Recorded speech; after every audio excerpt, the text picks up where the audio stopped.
الحمدللہ والصلاة والسلام علی رسول اللہ ان ابی بکر الصدیق رضی اللہ عنہ قال للنبی صلی اللہ علیہ وسلم یا رسول اللہ علمنی دعاء ادعو به فی صلاتی قال قل اللہم انی ظلمت نفسی ظلما کثیرا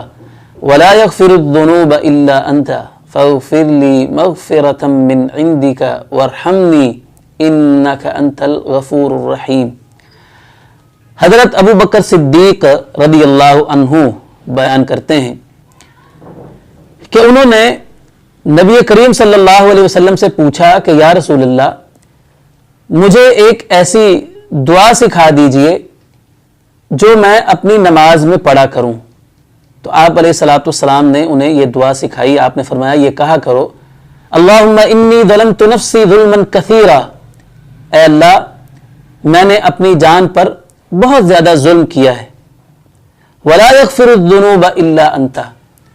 اور یا اللہ گناہوں کو تو بس تو ہی بخش سکتا ہے، فاغفر لی مغفرۃ من عندک، یا اللہ اپنی خاص بخشش کے ساتھ مجھے معاف فرما دے، وارحمنی اور مجھ پر رحم فرما، انک انت الغفور الرحیم، بے شک تو بڑا ہی بخشنے والا اور نہایت مہربان ہے۔ اس دعا میں ایسا انداز اللہ تعالیٰ کے سامنے اپنے گناہوں کی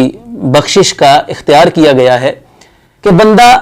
پہلے اللہ تعالیٰ کے سامنے اپنے گناہوں کا اعتراف کرتا ہے، عاجزی اور تواضع کا مظاہرہ کرتا ہے، اور پھر اللہ تعالیٰ سے التجا کرتا ہے گناہوں کی معافی کی اور اللہ تعالیٰ کی رحمت کی اللہ سے بھیک مانگتا ہے۔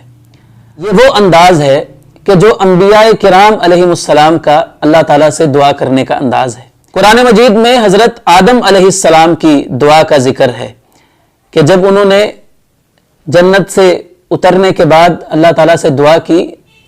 آدم علیہ السلام نے اور حوا علیہ السلام نے، تو انہوں نے کیا کہا؟ ربنا ظلمنا انفسنا، اے ہمارے پروردگار ہم نے اپنی جانوں پر ظلم کر لیا ہے، وَإِن لَّمْ تَغْفِرْ لَنَا وَتَرْحَمْنَا لَنَكُونَنَّ مِنَ الْخَاسِرِينَ، اگر تو نے ہمیں نہ بخشتا، اگر تو نے ہم پر رحم نہ کیا تو ہم تو نقصان اٹھانے والوں میں سے ہو جائیں گے۔ اسی طرح حضرت یونس علیہ السلام جب مچھلی کے پیٹ میں چلے گئے تو انہوں نے اللہ تعالیٰ سے دعا کی، اس کا بھی یہی انداز تھا، لا الہ الا انت سبحانک انی کنت من الظالمین، یا اللہ تیرے علاوہ عبادت کے لائق کوئی نہیں،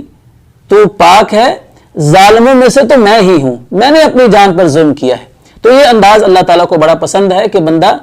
اپنے گناہوں کا اعتراف اللہ تعالیٰ کے سامنے کر کے اللہ تعالیٰ سے گناہوں کی بخشش مانگے۔ تو یہ دعا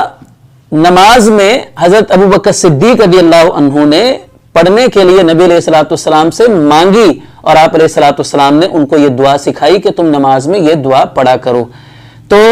نماز میں تشہد میں جب ہم بیٹھتے ہیں تو التحیات پڑھنے کے بعد نبی علیہ الصلوۃ والسلام پر درود شریف پڑھنے کے بعد یہ دعا مانگنی چاہیے۔ اس کے علاوہ اور بھی دعائیں نبی علیہ الصلوۃ والسلام سے ثابت ہیں،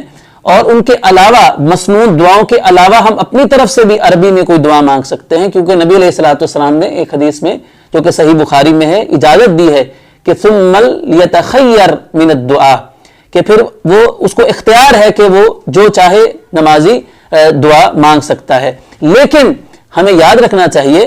کہ ترجیح ہمیں ان دعاؤں کو دینی چاہیے جو اس موقع پر رسول اللہ صلی اللہ علیہ وسلم سے ثابت۔ ہمارے ہاں عام طور پر جب بچوں کو نماز سکھائی جاتی ہے تو اس میں رب اجعلنی مقیم الصلاۃ ومن ذریتی، یہ قرآن کی دعا ہے، حضرت ابراہیم علیہ السلام کی دعا ہے، یہ ہم بچوں کو سکھاتے ہیں۔ حالانکہ نبی علیہ الصلوۃ والسلام سے یہ نماز میں یہ دعا پڑھنا ثابت نہیں ہے، پڑھ سکتے ہیں، جائز تو ہے، لیکن وہ دعائیں جو نبی علیہ الصلوۃ والسلام نے اس موقع پر نماز میں تشہد میں پڑھنا